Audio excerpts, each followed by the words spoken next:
Empathy and social change. With the recent social unrest, students are being encouraged to explore their thoughts and feelings surrounding the events that led up to the death of George Floyd. Do you find yourself experiencing strong emotions as a result of this social injustice? As evidenced by ongoing peaceful protests throughout the country and abroad, you are not alone.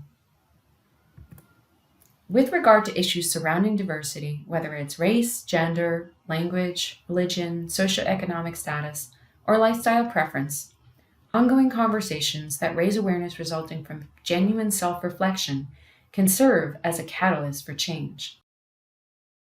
But in order to be effective, these conversations need to come from seeing the perspectives of those who differ from ourselves. In other words, they need to come from a place of empathy. Let's learn more about how empathy can serve as a tool for social change.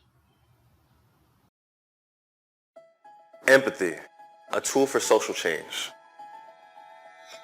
Be the change you want to see in the world. Those words spoken by Mahatma Gandhi, a social activist who was influential in leading India towards its independence from Britain, are an inspiration for all. They remind us that we are responsible for the change that we want to see. We've all seen or experienced social injustices that we'd like to change. Maybe it's racism or discrimination. Maybe it's gender inequality. Maybe inequity in education and opportunity. Whatever the cause that pulls your heartstrings, be the change. But that's easier said than done, right? I know I've had the desire to change injustices I've seen, but I've also thought, where do I begin? Or how do I begin? Empathy is one tool that can be used to set the wheels of social change in motion. Empathy is the ability to see a situation from the perspective of another, and then to use that understanding to guide our actions.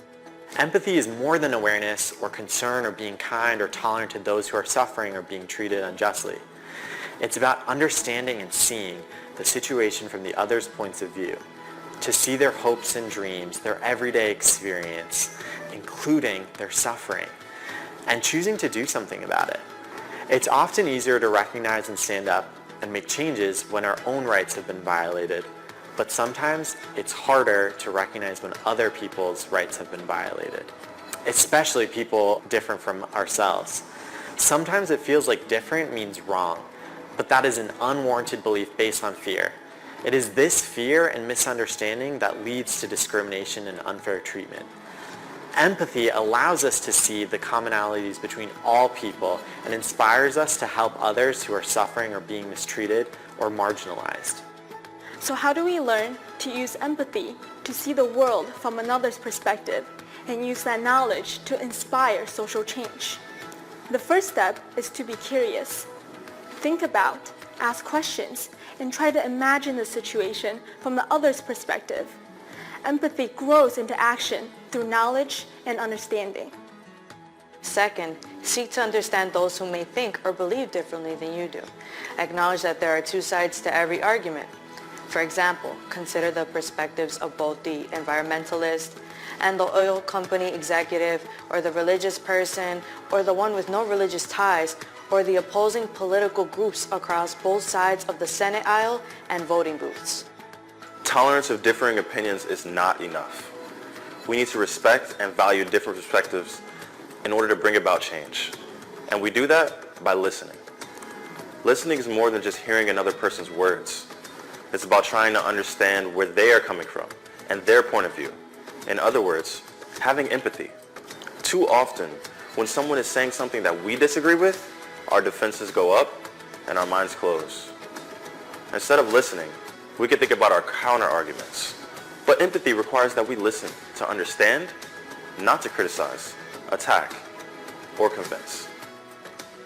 Fourth, we need to look for common ground.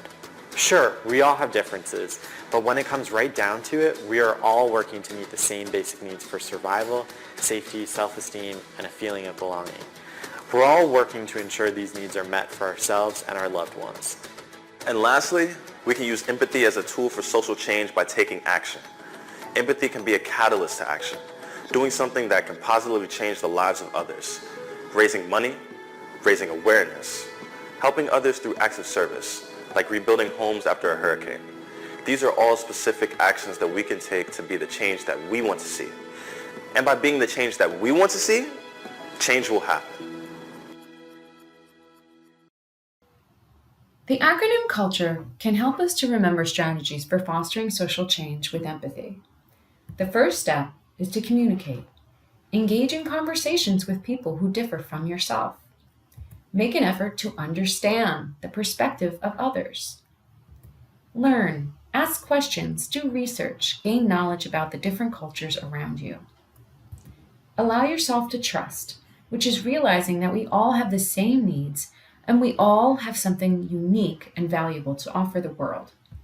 By doing this, we can unite on our commonalities as human beings and offer respect to one another. Finally, make an effort to empower yourself and others to make the world a kinder and more understanding place. Let's not end the conversation here. There is so much more that needs to be said and heard. Continue to have respectful dialogue about differences, keeping in mind our commonalities, so we can be the change we wish to see in the world.